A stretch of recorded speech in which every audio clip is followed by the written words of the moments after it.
Hoje nós vamos falar sobre família. Já cantamos sobre família, né? E nós temos esse mês de maio, é um mês onde nós estamos aproveitando, que é o tema desse mês, é família, né? Para a gente estudar um pouco mais algo, talvez a gente já sabe, talvez nós já ouvimos mais de uma vez, mas, como o Dário falou, né? Se a gente só ouvir também, a gente não pôr em prática, não vai resolver nada. A gente vai ouvir várias vezes, né? Já temos ouvido, estaremos ouvindo hoje à noite, poderemos ouvir mais vezes do que hoje, mas é importante a gente procurar a pôr em prática na nossa vida aquilo que a palavra de Deus nos ensina. Então hoje nós vamos falar sobre a salvação para a sua família. A salvação para a sua família. E nós vamos procurar, né, nesse tema, desenvolver essa mensagem de forma que venha nos despertar, cada um de nós. Creio que todos nós aqui temos família, né? Ninguém aqui é filho de chocadeira, não é isso? Ninguém aqui é pintinho de granja, né? Todos nós somos de alguma família. O Senhor instituiu, uma das primeiras coisas que Ele instituiu depois da criação do homem e da mulher foi a família. Não foi a igreja, não foi outra coisa a não ser essa instituição tão abençoada por Ele. Eu te convido para abrir Atos capítulo 16. Nós vamos ler do versículo 25 ao 33. Tem alguém que está sem a espada aí? Não, né? Mas nós temos aí no slide aí a leitura de Atos 16. Nós vamos ler então do 25 até o 33. Estou escutando umas folhas passando aí, eu vou esperar um pouquinho. É bom que vocês possam acompanhar, né?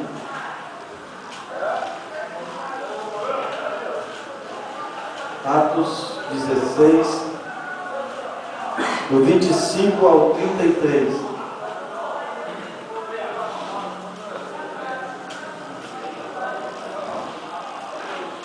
Amém? Amém. Por volta da meia-noite, Paulo e Silas estavam orando e cantando hinos a Deus. Os outros presos os ouviam. De repente, houve um terremoto tão violento que os alicerces da prisão foram abalados.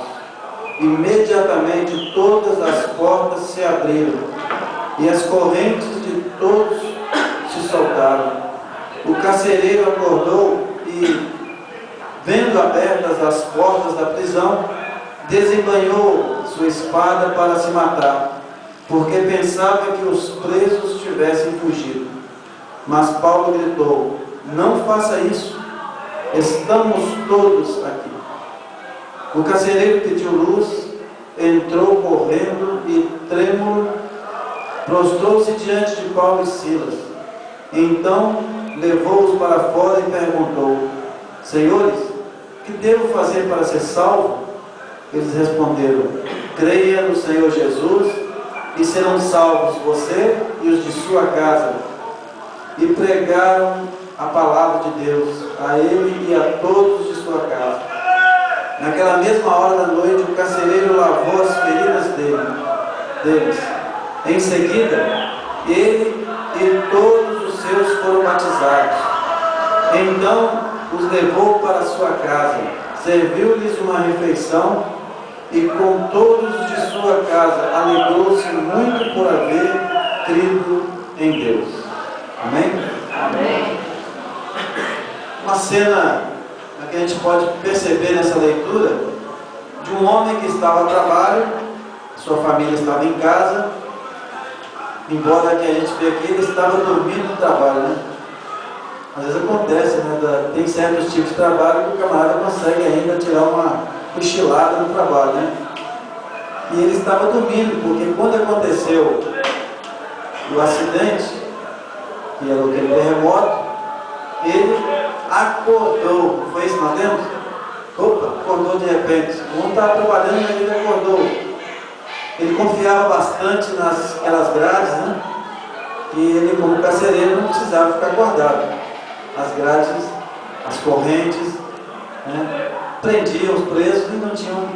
Mas ali tinha dois presos muito especial, né? Estava ali Paulo e Silas, dois homens de Deus, que ao invés de estar chorando e lamentando pela sorte, porque haviam levado bastante chibatadas em plena praça pública, não por ter feito nada de errado, mas simplesmente pelo fato de ter expulsado o demônio de uma moça que ganhava dinheiro fazendo adivinhação através do espírito de Satanás, eles foram presos justamente por beneficiar aquela jovem, porque ela foi liberta do espírito maligno que a possuía. E ali na prisão, depois de ter tomado tanta chibatada em praça pública, eles adoravam ao Senhor. Então o carcereiro não contava com isso, né? Mas de repente, ele acordou não só do sono físico, né? Quando a gente percebe aqui na leitura, e a gente vai perceber que ele também acordou do sono espiritual. Esse homem estava dormindo, tanto espiritualmente como fisicamente. Então, para ele foi a melhor coisa da vida dele, foi Paulo e Silas ter sido presos. Não havia outra explicação para a prisão de Paulo e Silas, a não ser um plano de Deus para que salvasse uma família ali em Filipos. Então a gente percebe aqui que as coisas tinham sido tudo desenhado e preparado por Deus. Não é terremoto não, tá? Daqui a pouco você vai achar que é prisão, nós podemos mesmo para uma imagem, né? Terremoto agora só lá em Minas. Então, para esse carcereiro foi um presente de Deus, receber na sua prisão, na sua cadeia, dois homens do Senhor. E depois de ter acontecido isso, né, a gente percebe que o carcereiro, ele fez uma pergunta, não foi? Ele fez uma pergunta e a pergunta foi qual? O que farei? O que devo fazer para ser salvo? O que farei para ser salvo? Salvo do quê? Bem, a gente sabe pela história bíblica e pela história aqui da época, que um carcereiro, ele tinha uma responsabilidade muito grande sobre a vida dos presos. Aqueles presos eram confiados nas suas mãos. Qualquer coisa que acontecesse com o preso daquele, quem responderia pelo preso era o carcereiro. Então, quando ele viu que acordou, ele viu as portas todas abertas, ou seja, que aquilo está tudo quebrado e as portas se abriram, e aquele silêncio que fez depois do terremoto, na sua mente veio o quê? Todos foram embora. Agora só me resta tirar a própria vida. Por quê? Vão me matar mesmo? Vão me degolar porque eu deixei os presos fugir. E a gente vê que na verdade ele percebeu que não havia fugido preso coisa nenhuma, mas estavam ali. E Paulo e Silas então se apresentou a eles, não faça nenhum mal, porque nós estamos aqui. Ele já tinha desembanhado a espada, ele já ia fazer o serviço, mas Paulo e Silas param um pouquinho, e a coisa estava difícil porque estava tudo escuro. Aí quando há terremoto, geralmente a energia acaba, e lá nem energia elétrica tinha, né? Eram as lamparinas, eram aqueles lampiões que ficavam acesos, quer dizer, quando tremou caiu tudo, apagou tudo. Mas ele então faz essa pergunta para os homens de Deus. E Paulo e Silas dão uma resposta, não é verdade? Essa resposta é tão conhecida por nós que já conhecemos a Bíblia há mais tempo, né? Que é o Atos 16:31, que ele diz: crê no Senhor Jesus e será salvo tu e a tua família. Ele estava perguntando individualmente o que eu devo fazer, ou seja, ele estava preocupado com a sua própria pele. Mas os homens de Deus foi além. Porque o propósito de Deus não é para salvar individualmente as pessoas. O propósito de Deus é para salvar famílias. O propósito de Deus é resgatar famílias. Lógico que sempre, na maioria das vezes, embora possa acontecer que uma família se converta toda ela de uma vez só, como aconteceu depois com a família desse carcereiro, mas geralmente o que acontece é que uma ou duas pessoas da família vêm para a presença do Senhor, e depois, aos poucos, os seus familiares vão sendo alcançados. É uma coluna que se ergue, né? Ou uma porta que se abre naquela casa. Ou seja, uma forma de que Deus, então, agora entrou naquele lar. Através de uma pessoa. Deus agora faz parte daquele lar. E ele disse: será salvo você e da sua casa. E ele tinha que fazer o quê? Ele tinha que crer. Crer. Essa palavrinha crer, ela é muito importante na nossa vida espiritual. E se você quer que você e a sua família sejam salvos, não só você, mas todos da sua casa, você tem que fazer o quê? Tem que crer. Crer. Creia no Senhor, porque será salvo tu e a tua casa. E a gente tem que lembrar o seguinte, que há um certo tipo de entendimento para algumas pessoas, que não é o nosso caso, graças a Deus. Tem pessoas que falam assim, a Bíblia, ela fez a promessa, eu posso descansar nela e está tudo beleza. A Bíblia falou que se eu crer, a minha família vai ser toda salva. Então agora eu posso cruzar os braços, porque Deus vai salvar toda a família. Não é isso que a Bíblia está dizendo. Não é você falar assim, a partir de agora eu vou descansar na promessa do que está dizendo o versículo. Não, veja que há uma atitude. Qual foi a atitude do carcereiro? Qual foi a atitude dele? Lá embaixo levou a palavra de Deus para sua família. Mas como assim? Aqueles dois homens eram uma Bíblia viva. Paulo e Silas eram a própria palavra de Deus. Não tinha ainda o Novo Testamento compilado, né? Não tinha sido feito ainda o Novo Testamento. Mal naquela época existiam alguns pergaminhos do Antigo Testamento. Mas Paulo e Silas eram cartas vivas. Eram homens de Deus que viveram com Jesus, experimentaram a salvação em Jesus e podiam com a sua boca anunciar quem é Jesus.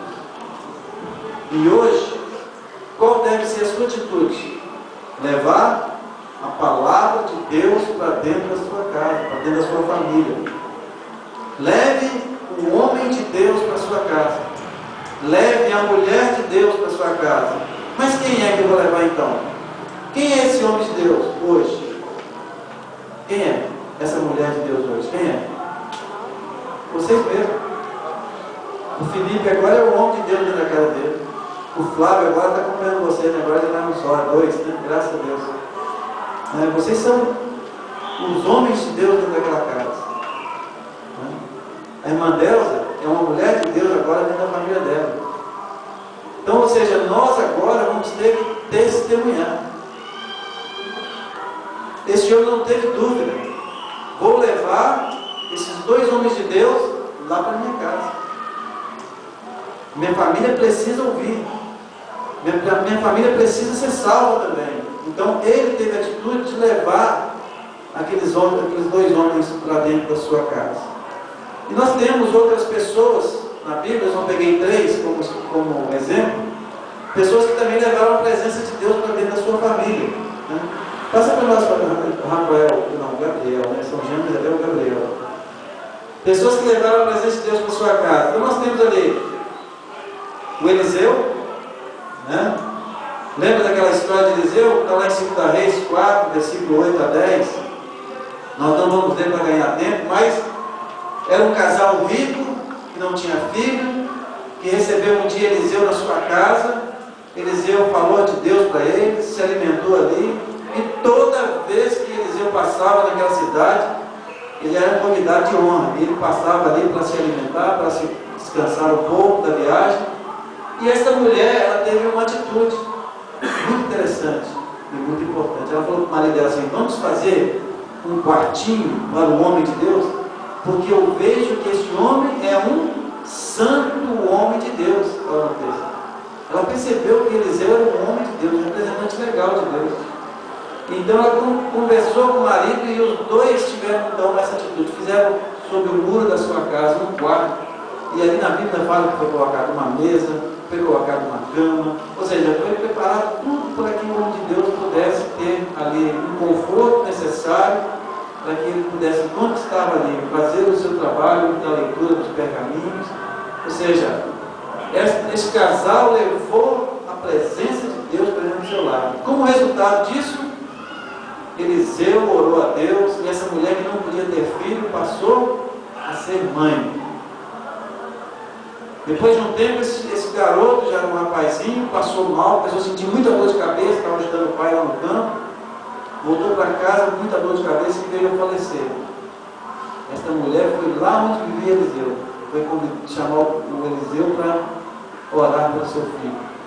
E Eliseu veio, deitou sobre aquele jovem que estava morto sobre aquela cama, e pela misericórdia de Deus ele ressuscitou. Então, olha quantas bênçãos esse casal recebeu. Primeiro, ter filho que não tinha condição de ter. E segundo, depois que tiveram o filho, puderam experimentar a mão de Deus ressuscitando o seu próprio filho. Que é um milagre maior que esse, né? O outro que nós temos é Jesus, ali com o pequeno Zaqueu, né? Aquela figura do rei, lá em Lucas 19, de 1 a 10. Zaqueu, um homem que era odiado por todos, um homem detestado pelas pessoas, porque ele cobrava imposto. E Jesus, aí nesse caso, nem foi ele que chamou Jesus, mas Jesus auto se convidou, convém ir para a tua casa. Mas só Jesus só iria para a casa dele se ele falasse, venha, né? Se ele falasse, seja bem-vindo. Se ele falasse, não, eu não aceito o Senhor na minha casa, Jesus não queria, porque Jesus não invade a casa de ninguém. Mas Jesus auto se convidou, e ele prontamente recebeu Jesus com alegria, porque ninguém gostava daquele homem. Mas Jesus demonstrou amor pela vida dele. E o fato de Jesus ter entrado na casa desse homem produziu salvação, porque no versículo 9 diz assim: Jesus falou, hoje houve salvação nesta casa. Ou seja, o fato de Jesus ter ido à casa de Zaqueu gerou salvação para ele e para a sua família. E temos uma outra situação, que é essa Lídia, aquela vendedora de púrpura, né? Paulo e Silas estavam passando, aquelas mulheres trabalhando ali, eles começaram a falar do Evangelho, começaram a falar de Deus para eles, e Lídia aceitou Jesus naquela mesma hora como seu Salvador. Sabe qual foi a palavra que Lídia falou para Paulo e Silas? E está no capítulo 16, né? Aí está meio apagado embaixo, não dá para ver, mas está no capítulo 16 de Atos, que ela falou assim, ó, se vocês me consideram uma crente, venha pousar na minha casa. Que convite, hein? Um convite até meio que forçando a barra, né? Porque, olha, se vocês me consideram uma crente, venha pousar na minha casa. Venha que eu vou dar acolhida para vocês na minha casa. Então, e isso surtiu muitas bênçãos, porque na casa de Lídia reunia uma igreja. Aquela mulher conheceu o Evangelho e na casa dela começou o trabalho da igreja. Então veja que muitas famílias no dia de hoje têm recebido o Senhor na sua casa. Estão com as portas abertas, estão com as portas escancaradas, né? Para que ali entre o Evangelho, graças a Deus por isso. Mas a melhor forma do Evangelho entrar numa casa é através de uma pessoa que se converte. E agora nós sabemos que é o lugar mais difícil para ganhar pessoas. É o lugar mais difícil para testemunhar. É quando nós temos que testemunhar para os nossos familiares. Para a nossa esposa, ou para a esposa dos seus maridos, né? Para os nossos filhos, para os nossos pais, os nossos tios, primos, avós. É o lugar mais difícil, até o ponto que Jesus teve essa situação difícil, não podendo realizar milagres ali em Nazaré, porque eles não criam nele. E ele falou, o profeta não tem honra na sua própria terra. Mas é ali dentro desse lugar que Deus tem nos colocado. O Senhor tem nos colocado dentro de um lar onde as pessoas necessitam de salvação. Alguém da sua casa precisa de ser salvo. E quem vai levar esta palavra? Quem vai levar estas boas novas? É você mesmo. Então, o que podemos fazer pela salvação dos nossos familiares? Essa pergunta, o que podemos fazer pela salvação dos nossos familiares? E aí nós temos na Bíblia que cada um de nós temos um papel dentro da família e temos uma obrigação em testemunhar. Eu gostaria de começar falando sobre o testemunho da esposa. Testemunho das esposas. Efésios 5, 22 e 24. Mulheres, Sujeite-se cada um a seu marido, como ao Senhor, pois o marido é o cabeça da mulher, como também Cristo é o cabeça da igreja, que é o seu corpo, do qual ele é Salvador. Assim como a igreja está sujeita a Cristo, também as mulheres estejam em tudo sujeitas aos seus maridos. Não é em algumas coisas, mas em tudo. Nós tivemos uma aula segunda-feira, e graças a Deus quem deu a aula foi uma mulher, né? Porque se é um homem que tivesse dado aquela aula, acho que ele saía e tomava pelo menos umas 3 bolsadas dessas, que ia carregar com essas bolsas pesadas, cheias de coisa aqui, né? Ou alguém ia jogar um celular na cabeça lá, mas também foi uma mulher que deu a aula sobre a autoridade do marido na família. E ela falou algo interessante que a gente precisa repassar para os irmãos.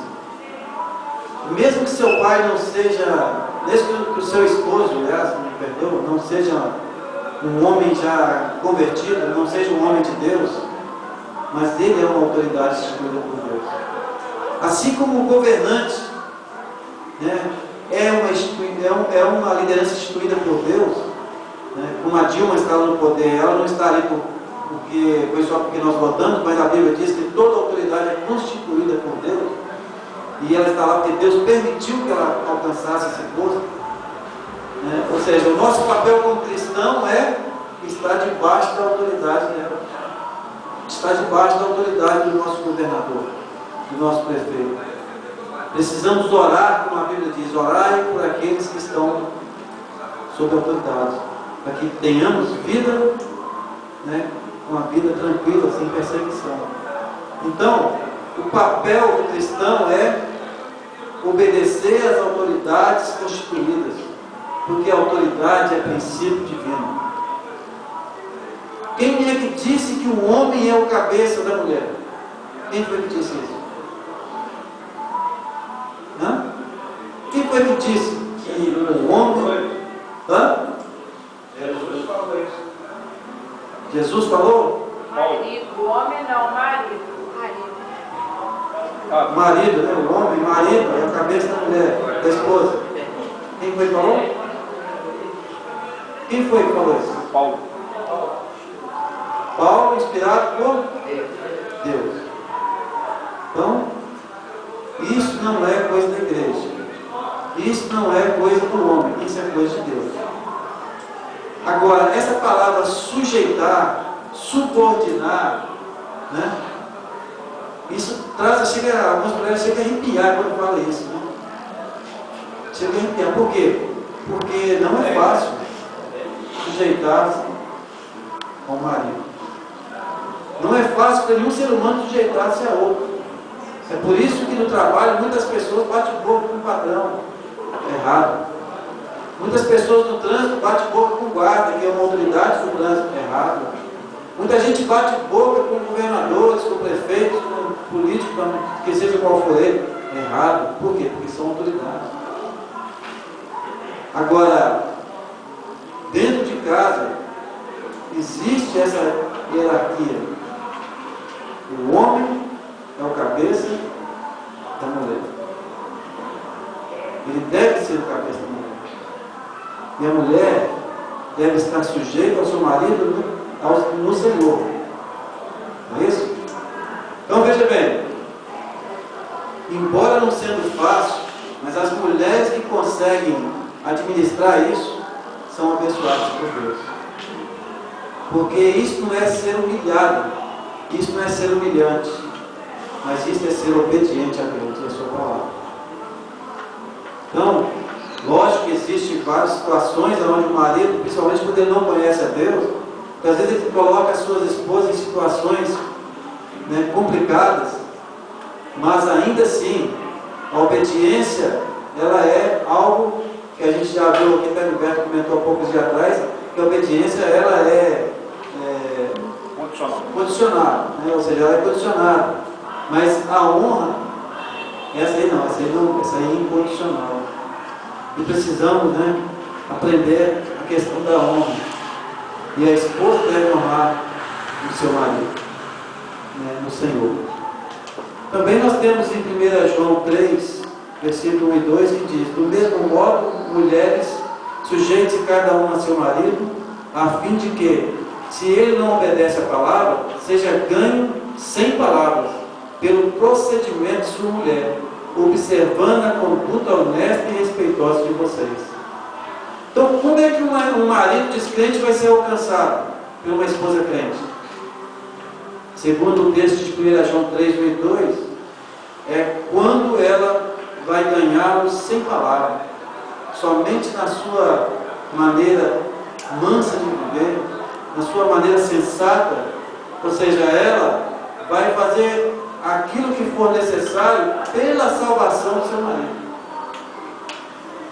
Então, o que acontece hoje? Às vezes a gente está disputando, né? Dentro de casa, dentro da família, há uma disputa. Principalmente depois que nós estamos vivendo num mundo moderno, e agora quase que pós-moderno, onde as mulheres alcançaram, no meio da sociedade, um lugar de destaque. Né? Não estou dizendo aqui que a mulher deve ser escrava do marido, não é isso. Mas, olha, quanto estragou os casamentos essa ideia de que a mulher, ela tem a mesma igualdade que o marido. Por quê? Fere o princípio de Deus. Fere o princípio de Deus. Então, quando a mulher ela quer ser igual ao seu marido, quer falar alto com o marido dentro de casa, e aquilo que nós ouvimos na palestra segunda-feira, principalmente quando a esposa ganha mais do que o marido, o salário dela é mais alto, aí que a coisa complica mais ainda, porque ela vai dar as ordens dentro de casa, sabe? E aí vem com essa situação constrangedora. Mas a mulher cristã que quer ganhar o seu marido, ela precisa amá-lo ao ponto até de sacrificar a si mesmo, em prol da sua salvação. E aí nós temos muitas esposas na nossa igreja que os maridos não são crentes. A gente vê sempre as nossas irmãs pedindo oração pelos seus esposos que não são crentes. Mas como tem sido a atitude das nossas irmãs que têm os maridos crentes? Você tem interesse de salvá-lo realmente? Você tem interesse que o seu marido seja alcançado pelo Evangelho? Se tem, é necessário, né? Um sacrifício. E nós vamos ver que todos nós temos que pagar um preço. No relacionamento, seja ele marido e mulher, seja ele pai e filho, seja ele irmão ou irmã, irmãos, seja ele qualquer, tem um preço a se pagar no relacionamento. Provérbios 14, versículo 1 diz: a mulher sábia edifica sua casa, mas com as suas próprias mãos a insensata derruba a sua. Provérbios 31 e 10: uma esposa exemplar, feliz quem a encontrar, é muito mais valiosa que os rubis. Então veja a orientação da palavra de Deus, né, para as mulheres que usam de sabedoria, que usam de inteligência, que usam de espiritualidade, né, em prol dos maridos descrentes. E também até mesmo em prol dos seus maridos crentes, porque os maridos crentes também precisam ser amados, né? Não é só os descrentes. Mas a gente está falando no sentido da salvação, né, para dentro da nossa própria casa, né? O testemunho dos maridos. Aí pode perceber que o texto foi mais extenso que Paulo usou lá para escrever para os Éfesos, né? Porque o texto lá das mulheres foram 3 versículos. Agora a gente vê aqui que ele partiu do 25 até o 33. Né? Ele fala, maridos, mas só antes de ler, você vai perceber que ele escreveu tantas coisas, mas o foco principal, depois vamos falar qual é que o marido tem que fazer. Marido, ame cada um a sua mulher, assim como Cristo amou a igreja e entregou-se por ela, para santificá-la, tendo-a purificado pelo lavar da água, mediante a palavra, e para apresentá-la a si mesmo como igreja gloriosa, sem mancha e nem ruga, sem ruga, ou coisa semelhante, mas santa e inculpável. Da mesma forma, os maridos devem amar cada um a sua mulher como o seu próprio corpo. Quem ama a sua mulher, ama a si mesmo. Além do mais, ninguém jamais odiou o seu próprio corpo, antes o alimenta e dele cuida, como também Cristo faz com a igreja, pois somos membros do seu corpo. Por essa razão, o homem deixará pai e mãe, e se unirá à sua mulher, e os dois se tornarão uma só carne. Este é um mistério profundo. Refiro-me, porém, a Cristo e à igreja. Portanto, cada um de vocês também ame a sua mulher como a si mesmo, e a mulher trate o marido com todo respeito. Qual é o trabalho do homem em relação à mulher? Qual é o testemunho que ele vai dar? É o amor. Não sei se você contou, mas nesse pequeno texto ele usa 5 vezes essa palavra, essa ordem para nós, maridos. 5 vezes um texto tão pequeno, né? Maridos, ame a sua mulher. Marido, ame a sua mulher. Marido, ame a sua mulher. Marido, ame a sua mulher. Marido, ame a sua mulher. E ele não falou nenhuma vez para a mulher amar o seu marido. Por que isso? Não, é porque a mulher, no seu natural, ela já ama. A mulher, na sua essência, ela ama. O marido é feito a facão, né? A mulher foi feita a pincel, Deus desenhou, gastou tempo. O homem foi feito a facão, lapidado a facão. Aquele ser grosseiro, né? Aquele ser difícil. Quando aparece um homem que é carinhoso, que é mais delicado um pouco, logo alguém fala que ele é. Não é? É verdade, isso aí é verdade. E até a própria mulher fica bem cismada, esse camarada é muito carinhoso com o meu rosto. Quer dizer, ela está namorando, mas é uma realidade. Por quê? Porque o homem, amar, como nós já falamos, o amor é um sentimento que você controla, que eu controlo. Você ama se você quiser amar. Mas você também, se falar eu não amo, você não vai amar. Porque o amor é uma decisão tomada por você mesmo. É por isso que muitas pessoas amam hoje, amanhã já não amam mais. É por isso que muitas pessoas vão lá na casa do pai, tira a moça de lá de dentro, promete casamento para ela, casa, promete mundos e fundos, não passa um ano, daqui a pouco os dois estão lá na porta da cadeia, porque o cara agrediu a mulher. Deu facada, deu coronhada, deu tiro, matou. Por quê? Porque ele amou enquanto tinha interesse. Mas depois, ele a desprezou. Infelizmente, o homem tem essa dificuldade. Então, não é à toa que a palavra de Deus está dizendo: marido, ame. Ainda deu aqui para nós um exemplo que é difícil. O nosso papel de marido é mais difícil que o papel da mulher. Se para a mulher falar sujeite-se, submeta-se, né? Arrepia o corpo, isso aí não é nada em que a palavra de Deus nos orienta. O marido ame a sua mulher como Cristo amou a sua igreja e deu a sua vida por ela. Você está disposto a amar a sua esposa ao ponto de entregar a vida por ela? Então, ou seja, é um peso, é muito difícil. Não é para qualquer um.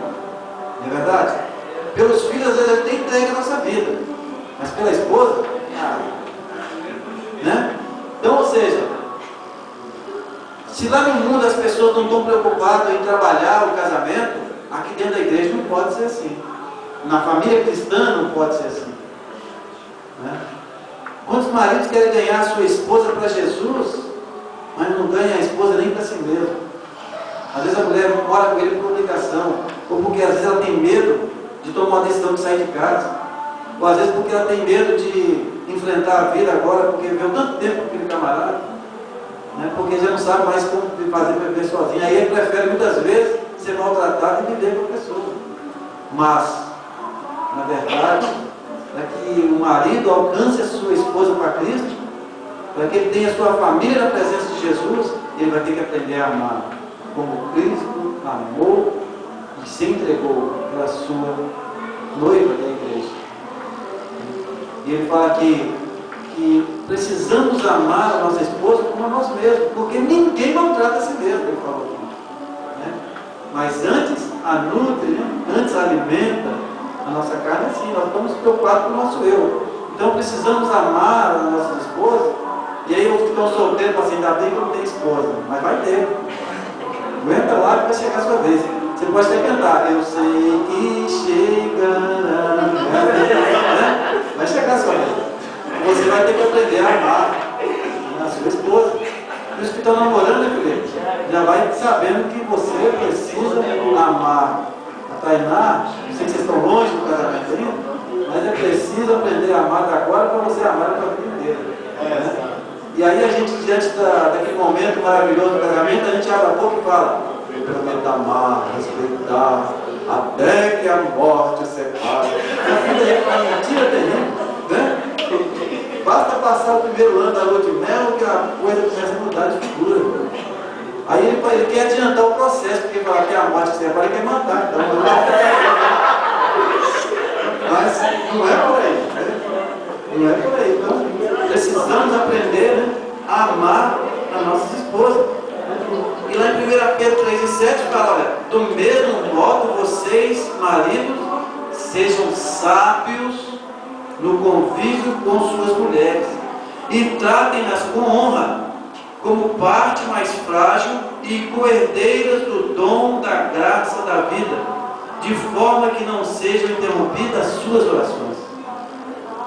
Precisamos ter isso em mente, maridos e futuros maridos, né?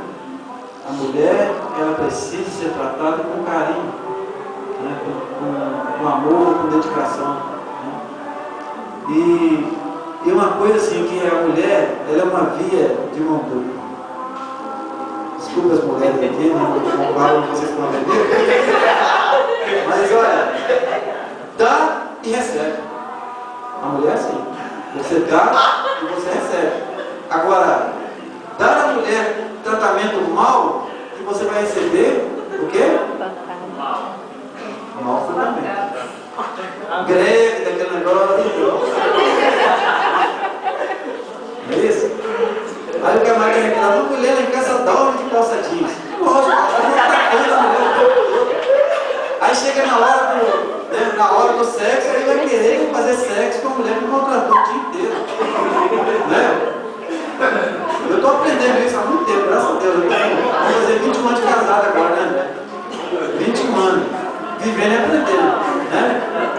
Então, ou seja, ali nós temos uma figura meio apagada, mas não está dando para você ver direito, né? Aquela primeira figura ali, o camarada ali está com a bandeja, uma flor, um café da manhã especial, está levando um café para a esposa. O outro está com um buquê de flor do lado do banco, namorando. Então, esses dois aí estão fazendo o que é o padrão bíblico manda, tratando bem a sua esposa, que ela é o mais frágil. Mas o camarada, ele quer tratar a mulher como se a mulher fosse um homem. É só na pancada, né?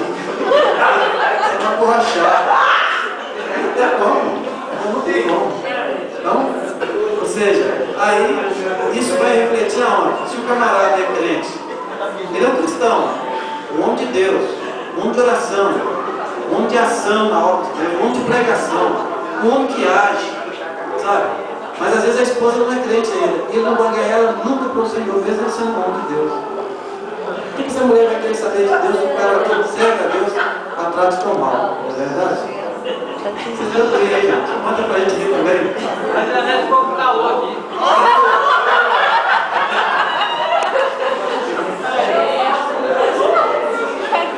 Agora chegou a parte nossa dos filhos, né? Uma casa não tem só marido e mulher, tem os filhos. Testemunho dos filhos, Efésios 6, de 1 a 3 diz: eu não posso falar. Filhos, obedeçam a seus pais no Senhor, por isso é justo, pois isso é justo. Honra a teu pai e tua mãe, pois este é o primeiro mandamento com promessa, para que tudo te corra bem e tenhas longa vida sobre a terra. Obedecer ao pai, obedecer à mãe, é algo que não tem como você negociar. Ah, se papai melhorar, eu vou melhorar com ele. Se papai me der uma mesada, eu vou fazer o que ele está mandando fazer. Não tem isso, gente. Não tem isso. A Bíblia fala: honra o seu pai, honra a sua mãe, né? E a gente esquece muitas vezes, até André está me cobrando porque meu pai está morando aqui perto, só foi uma vez até agora lá, né? Na casa dele. E às vezes a gente passa desapercebido, né? Passa desapercebido dessa necessidade que a gente tem de honrar os nossos pais. Você tem pai descrente? Você quer ganhar ele para Cristo? Comece a honrar seu pai. Sua mãe é descrente? Você quer ganhar ela para Jesus? Comece a honrar sua mãe. Mas obedecer só no Senhor também. É porque o obedecer ele é condicional, como nós falamos, né? Por isso que a Bíblia diz obedecer no Senhor.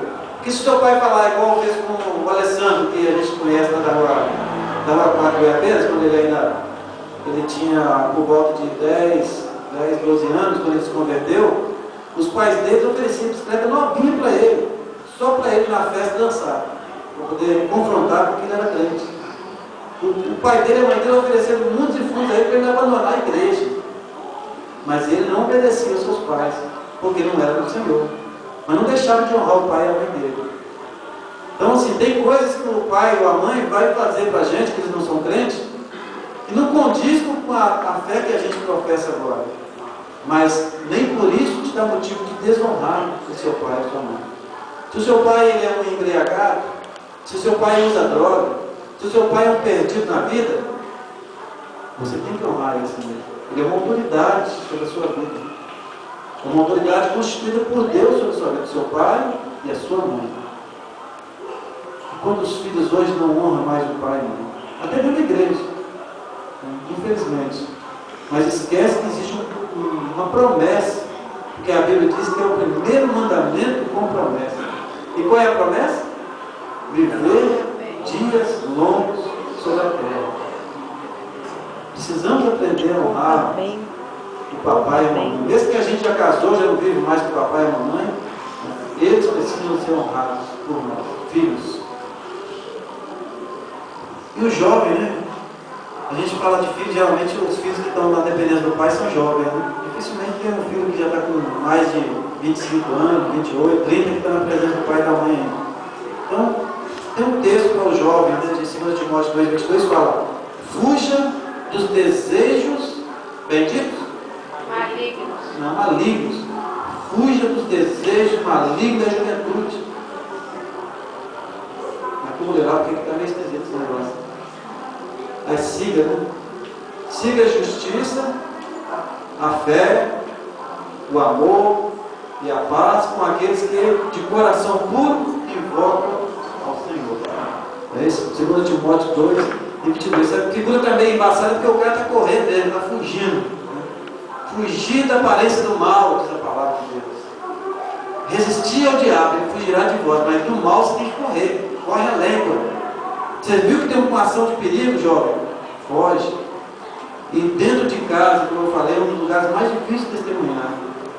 Você está vendo que a situação está ficando do lado da aparência do mal, que é coisa maligna, o diabo está usando, às vezes, o pai ou a mãe que não é crente ainda. Fuja da situação. Não é desonrar o pai ou desonrar a mãe, mas é fugir para que você evite desonrar. Porque senão, acabando, você vai pegar um pedaço de pau, vai dar na cabeça do seu pai ou da sua mãe. Aí você vai estar desonrando e depois até dormir atrás das grades ainda, né? Então, ou seja, mas a gente precisa de aprender a fugir dos desejos malignos da nossa juventude também, que vão contrário às coisas de Deus. Temos que aprender a fugir disso. E o testemunho dos pais? Dentro de uma família, os pais cristãos precisam ter testemunho para poder levar os seus filhos para a presença do Senhor. Pais, Efésios 6 e 4, pais, não irritem seus filhos, antes criem. Pais, não irritem seus filhos, antes criem-nos segundo a instrução e o conselho do Senhor. Então, o pai e a mãe têm que evitar de causar raiva no filho, irritar o filho com certas coisas. Mas, ao contrário disso, deve ensiná-lo dentro da palavra de Deus, os conselhos do Senhor. Provérbios 22 e 6 fala: instrua a criança segundo os objetivos que você tem para ela, e mesmo com o passar dos anos, não se desviará deles. Papel do pai, papel da mãe: ensinar o filho. Não tem como transferir isso. Não tem. Ninguém pode fazer aquilo que você foi determinado por Deus para fazer. Afinal de contas, eu não anotei aqui, mas o que o Salmo fala lá? Salmo, se não me engano, 127 ou 128 fala que os filhos são herança do Senhor para quem? Os filhos são herança do Senhor para os pais. Para os pais. Não é para os professores da escola dominical, não é para os professores da nossa escola secular. Os filhos é herança dos pais, e cabe aos pais ensiná-los o caminho do Senhor. E ainda Deuteronômio 6, versículos de 5 a 9 diz: ame o Senhor, o seu Deus, de todo o seu coração, de toda a sua alma, de todas as suas forças. Que todas estas palavras que hoje nos ordeno estejam em seu coração. Ensine-as com persistência. Achei interessante essa colocação da NVI. Algumas falam inculque na cabeça do seu filho, né? Mas aqui fala ensine com persistência a seus filhos. Converse sobre elas quando estiver sentado em casa, quando estiver andando pelo caminho, quando se deitar e quando se levantar. Amarre-as como um sinal nos braços e prenda na testa. Escreva nos batentes das portas da sua casa e em seus portões. Eu sou de um princípio, fui criado desta maneira, e eu acredito desta forma, e por isso ponho em prática com minhas duas filhas. Não sou aqui nenhum exemplo de ensinar filho, de criar filho. Mas olha, se você quer ensinar seu filho, quer que ele seja um cristão, ensina seu filho a estar na casa do Senhor. Ensine seu filho a palavra de Deus. Ore com ele. Mas a maior dificuldade, eu já falei isso aqui uma vez, mais de uma vez eu testemunhei isso, tenho que testemunhar de novo, porque a gente tem que falar aquilo que a gente vive. Mas uma coisa que eu e André temos muita dificuldade em casa, mais da minha parte, porque a responsabilidade é minha como marido, é o culto doméstico. Como eu tenho dificuldade dentro de casa para colocar em prática o culto doméstico. Divergência de horário de escola e outras situações, horário de trabalho, às vezes tem impedido, mas isso não é desculpa, porque a gente tem tempo para tantas coisas dentro de casa. Eu preciso da misericórdia do Senhor, porque eu sei que está faltando dentro do meu lar o ensino da palavra de Deus dentro do culto doméstico. Mas também, junto ao ensino do culto doméstico, eu preciso de testemunho dos pais. Não existe aquela ideia de você falar assim, filho, filha, vai para a igreja, e você ficar dentro de casa. Isso não existe. O exemplo dele é você. Então, eu sempre acho assim, deu a hora de acordar, mas ele acorda a semana inteira para ir para a aula. E vai acordar agora domingo de manhã para ir para a aula também, mas na aula da escola dominical. Mas, olha, o filho, ele é humano igual eu, igual você. Lembra disso. O seu filho não é nada diferente de você, em termos de carnalidade. E Jesus falou que nós somos inclinados para o mal. A autoridade sobre seu filho, sobre sua filha, é você, que é pai e mãe. Se você não usar a sua autoridade sobre seu filho, sobre sua filha na área espiritual, infelizmente você está correndo um risco sério de em pouco tempo vê-lo longe do Senhor. Mas essas coisas de Deus não deve obrigar, a pessoa tem que fazer espontâneo. Gente, criança ainda não tem condição de decidir o que quer. Depois que ele tiver de maior de idade, depois que ele não tiver mais debaixo do seu teto, da sua casa, ele já se acha gente, aí você não pode fazer mais nada. Mas eu falo dentro de casa com a Amanda e Daniela, enquanto vocês estiverem debaixo do meu teto, debaixo da minha responsabilidade, vai ser assim. Graças a Deus ela não me deu um trabalho a respeito disso. Mas, olha, pai e mãe que faz vontade de filho em relação às coisas de Deus, cuidado. Porque aqui o texto fala que você deve, olha, é uma luta, gente. Se você prestou bastante atenção nesse texto anteriormente, você vai ver que é uma luta isso aqui. É uma guerra que um pai e uma mãe deve travar junto ao filho para as coisas de Deus. E se nós agora temos Jesus como nosso Senhor e Salvador, precisamos observar o que a Bíblia ensina. Então ele fala bem ali, ó, ensinar com persistência. Então não é, vou ensinar hoje, vou ensinar amanhã, não. É persistência. Converse sobre eles quando estiver sentado. É todo momento, é todo instante, é luta. Quando estiver sentado, quando estiver andando pelo caminho, quando deitar, quando levantar, amarre, como sinal nos braços, prenda na testa, coloque nos batentes das portas e dos portões, coloque na porta da geladeira, onde seu filho mais visita, o armário e a geladeira, né? Os dois lugarzinhos que criança gosta. Início de mês, chegou a compra, enquanto não vê aquele biscoito acabar, aquele chifre acabar, aquele refrigerante acabar, aquele arroz acabar, eles não sossegam. Eles visitam a geladeira e o armário de quase 5 minutos. Todo mundo tem filho, acho que não é diferença, né? A não ser que só lá em casa todo mundo faz isso. Mas eu, quando eu era criança, eu também fazia isso. Então, eu acho que isso aí já é uma patente das crianças, né? Já é uma marca registrada das crianças, que eles agem dessa forma. Mas, aonde nós devemos fazer para os nossos filhos? Fazer de tudo para que eles não se percam. Porque você pode ganhar 1000 pessoas para Jesus. Você pode ganhar 10.000 pessoas, 1 milhão de pessoas para Jesus. Mas o seu filho ou sua filha para o inferno, que tristeza. Já parou de pensar nisso? Então, precisamos ganhar pessoas, precisamos.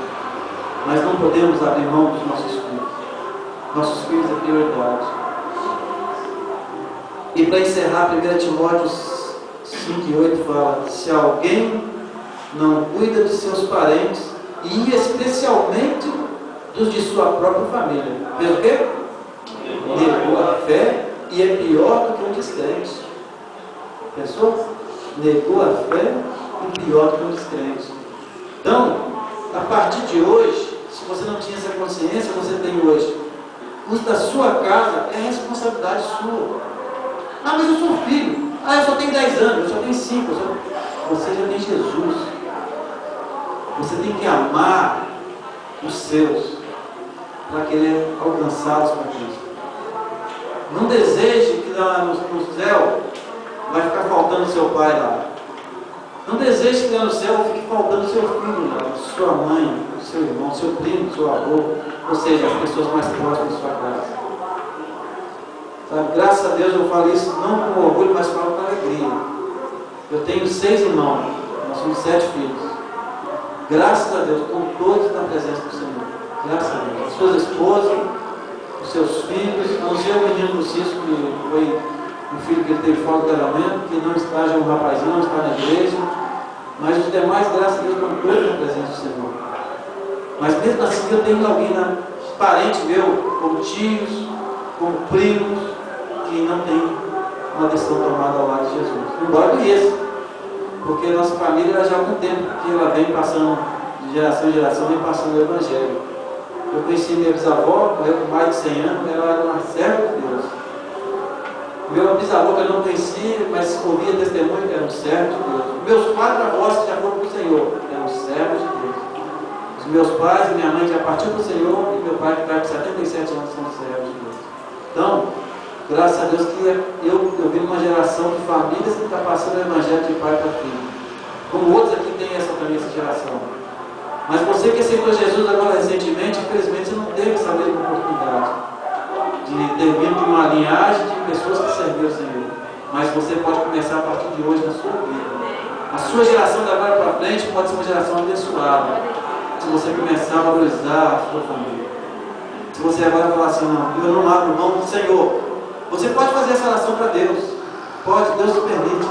De abrir o coração para ele e assim, Senhor, eu não quero de forma alguma que meu pai, ou que minha mãe, ou que o meu irmão, ou que meu filho, ou que minha filha, ou meus avós. Senhor, eu não quero que eles fiquem na perdição eterna. Senhor, eu não quero que meus parentes vá para o inferno. Senhor, eu quero que eles sejam alcançados pela tua graça.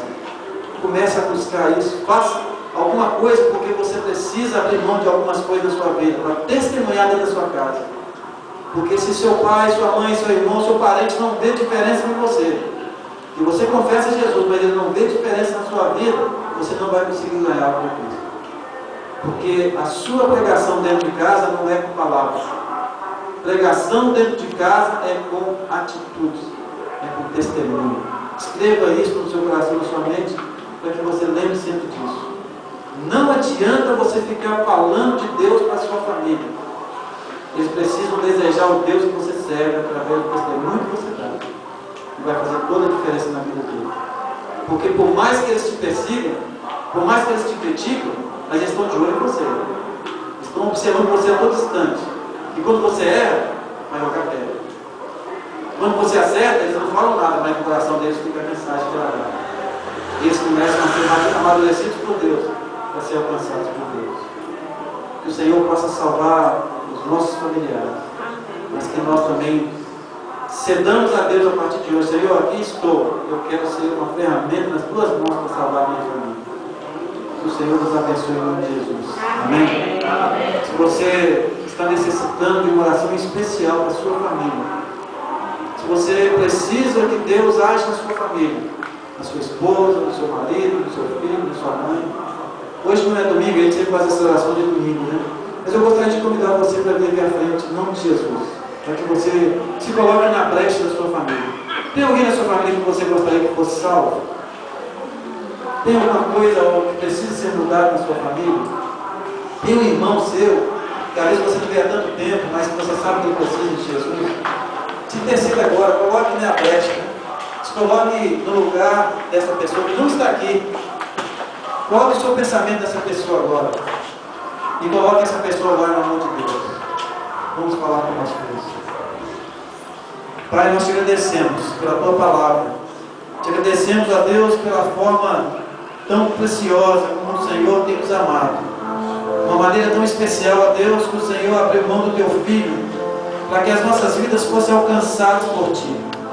Pai, nós te agradecemos porque família é algo que o Senhor valoriza muito. É algo que o Senhor deseja, é que as famílias sejam salvas.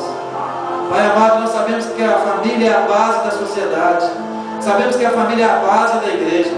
E a família é a nossa própria base, porque sem família nós ficamos desestruturados. Por isso, a Deus, nessa hora, nós nos colocamos diante do Senhor, ó Pai. Essas vidas que aqui estão, os nossos irmãos que saíram do seu lugar e vieram aqui à frente, ó Deus. Eles estão aqui agora, neste momento, intercedendo ao Senhor pelos seus familiares. Pai amado, ouça nesta hora a oração de cada um deles, ó Deus. Ó Pai, ouça o clamor dos nossos irmãos, ó Pai. Pai amado, nós pedimos que o Senhor possa salvar a vida dos entes queridos de cada um dos nossos irmãos que estão. Salve casamentos que estão sendo destruídos, ó Deus. Pai, converta o coração das esposas ao Senhor. Converta o coração dos pais ao Senhor, dos esposos, dos filhos, das mães, dos avós, dos primos, de todos aqueles que fazem parte das nossas famílias, Deus. Aonde quer que esteja cada um dos familiares representados aqui nesta noite, ó Pai, nós pedimos que nessa hora o Senhor esteja visitando. Vá, ó Pai, onde eles estão nesta hora, Deus. Faça uma obra misericordiosa na vida deles, ó Deus, para que eles possam ser alcançados por Ti, ó Deus. Nós rogamos ao Senhor, nós clamamos a Ti, ó Pai, porque a vida dos nossos familiares é muito valiosa, porque elas também têm o preço do sangue de Jesus, como nós fomos comprados, elas também podem ser comprados. Nós pedimos e nós Te agradecemos e entregamos aos Teus cuidados as nossas vidas, pois oramos confiados, pois oramos no nome poderoso de Jesus Cristo, nosso eterno Salvador. Amém. Amém. Louvado seja o nome do Senhor. Amém.